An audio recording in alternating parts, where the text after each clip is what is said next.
ગરબા ક્લાસીસમાં જતી સગીરાને લલચાવી ફોસલાવી ભગાડી ગયો હવસખોર સંચાલક.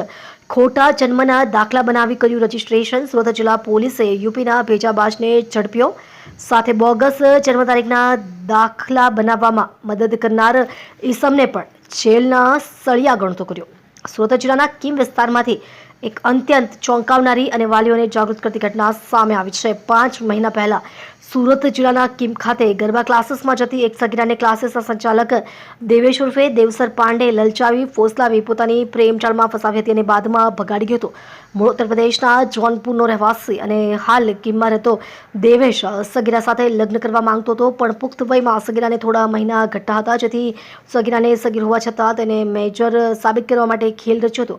સગીરાએ પોતાના મિત્ર કીમ ગામે રહેતા સંજીત કુમાર યાદવની મદદ લીધી હતી અને સગીરાનો ખોટો જન્મનો દાખલો બનાવ્યો હતો અને રજિસ્ટ્રાર કચેરીમાં રજૂ કરી લગ્ન નોંધણી પણ કરાવી લીધી હતી. સમગ્ર બાબતની જાણ સગીરાના વાલીઓને થતાં તેઓના પગતળેથી જમીન સરકી ગઈ. તેઓ કીમ પોલીસ મથક ખાતે દોડી ગયા હતા, જ્યાં ફરિયાદ નોંધાવતા પોલીસ હરકતમાં આવી હતી. જોકે આરોપી ભાગી જવામાં સફળ રહ્યો હતો. જોકે પોલીસે બાતમીદારોને કામે લગાડી દીધા હતા.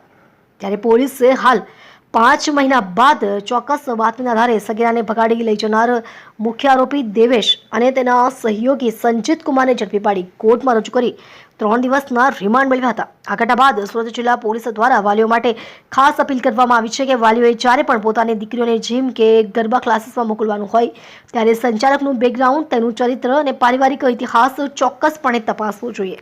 સાથે જ યુવતીઓને પણ સતર્ક રહેવાની સલાહ આપવામાં આવી છે, કારણ કે આવા બનાવો યુવતીઓને સામાજિક અને માનસિક રીતે પાયમાલ કરી નાખે છે. આપ જોઈ રહ્યા છો ગુજરાતની સૌથી પહેલા ખબર આપતી Surat express news channel director Rajesh મંગલેની સાથે.